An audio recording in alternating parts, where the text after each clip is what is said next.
Manana adidy sy andraikitra lehibe hanao sy anatanteraka ny fanaraha-maso ny sambo mandalo amin'ny faridranomasina eto amin'ny firenena sy ny seranana ny tsirairay indrindra fa ny mpiasa ka omena fiofanana arak'izany ireo mpiasa ho fanamafisana sy fampiakarana ny fahaiza-manaon'izy ireo izay aharitra 10 andro eto Toamasina. Arak'izao anazavan'Andriamatoa Ahmad, talelefitra nasionaly ny APMF. Ny atelier androany moa zany araky ny efa fantatsika dia mikasika ny atao hoe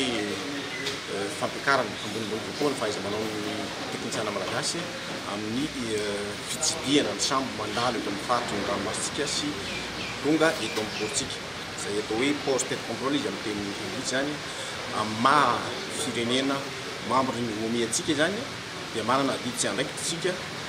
hanao sy anatanteraka ny fanaraha-maso amin'izay sambo mandalo eto amin'ny faritsika. Ary araky ny fantatsika dia hoe vao niditra koa zany Madagasikara tamin'ny heritaona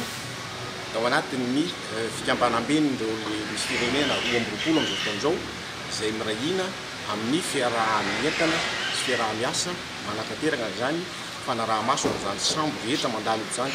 araky ny ananantsika position géostratégique lehibe eto amin'ity toerana misy atsika ity satria ireo sambo rehetra avy any amin'ny Chine ka teo any Europa sy États-Unis mandalo ao atsimo dia aveo koa ny Canada de Mozambique izay mbola verina indray amin'izao fotoan'izao ataon'ny zareo lalana ary misy resaka mihitsy ary atao hoe autoroute maritime maro be zany ny sambo mandalo ity ka Madagasikara zany en tant que état pavillon sy état de port zany dia manana adidy sy andraikitra amin'ny fantanterahana ny convention internationale ny OMI izay misy ny fepetra rehetra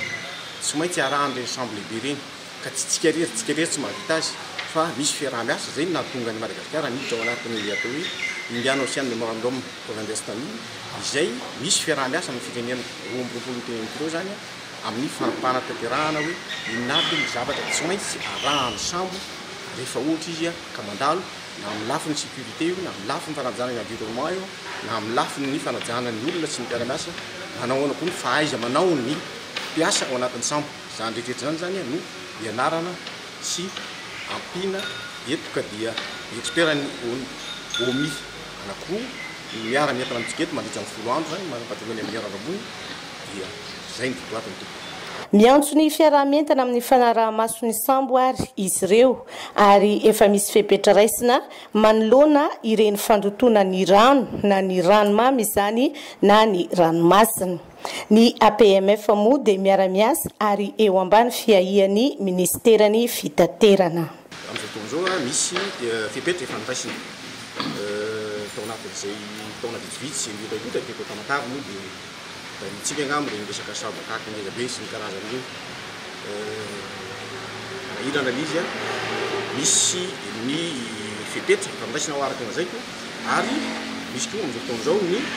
fanatonana mihitsy nireny tompona andraikitra rehetra izay manary fako sy mandoto na ny ato anatin'le canal de fangalanana andresanao zany na koa ireo le ataontsika hoe grande société izay manao déversement un peu ataontsika hoe tsy ara-dalàna kany amin'ny ranomasina any dia mazava ho azy moa fa ny sambo koa zany misy ny fepetra nomboka tamin'ny heritaona zao dia misy an'izay atao hoe balastorateur sy ny karazany zany hoe ny rano avoaka ny sambo manana rano maloto misy koa tsy azo miaririna koa hoe fahatany fa misy fepetra koa zany tsy maintsy ajainy ka zay no mahatonga le hoe ao anatin'le zavatra ianarany zareo misy an'le atao hoe marcole zany resaka maritime pollution maritime zany tsy resaka hydrocarbure fotsiny fa rano maloto ny sambo ary zany tsy maintsy jerevana sy resahana koa zany resahana ambony zao zany.